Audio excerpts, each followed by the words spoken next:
Now for reverse bias, we saw that in earlier video that we had taken this knobs to the upper one part. For reverse bias we are going to put those knobs for reverse bias. And in the reverse bias, what is the connection? The positive terminal of a battery is connected to the negative, that is N region, N-type semiconductor. So I'm connecting the positive terminal of a battery to the negative, that is N-type semiconductor, and the negative terminal of a battery is connected to the P-type semiconductor. Okay, I have done the connections now, and I have made sure that these two knobs are for reverse bias. For reverse bias, you can see the range which we are going to use is from 0 to 100 microamperes and 0 to 50 volt. We are going to record those readings. Simultaneously we are going to write the readings also, okay, in the particular table. Okay, we'll start. First we'll observe how it is behaving. For us, as I increase the voltage, the current has started flowing. Okay, but remember, this is each division in this case is 1 volt, and in this case each division is of 2 microampere. The current is very small, the potential is very large. Okay, as compared to the earlier, the current is very small and the potential is very large. Okay, you can see that as the voltage increases, the current is also increasing, and the maximum on which we can record at this moment is for 100 microampere, it is approximately 25 volt. Okay, so up to 25 volt we are getting 100 microampere current. So we'll do it step by step.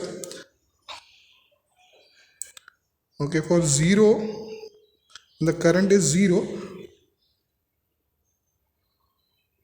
the current remaining 0, and I am increasing the potential.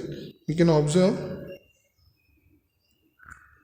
say up to 4 volt, that is 0 volt, we have 0 current. For 4 volt also I had a 0 current. Okay, next I am going to observe for say 10 microampere. For 10 microampere it is showing me 5 volt, and the current is 10 microampere. For 20 microampere you can observe it is 8 volt. For 20 microampere it is 8 volt. Now we'll move towards 30 microampere. The current is 10 volt and 30 microampere. We'll note down for 40, 50, 60, so it would be easier for you to plot the graph. Okay, up to 80. Now I will just check it for 40, how much the voltage is there. It is 12 volt.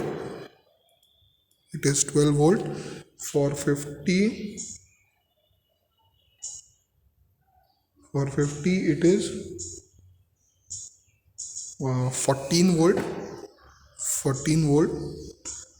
For 60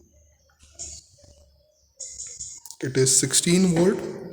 So it is getting increase in step of say 2. For 70 it is nearly 18,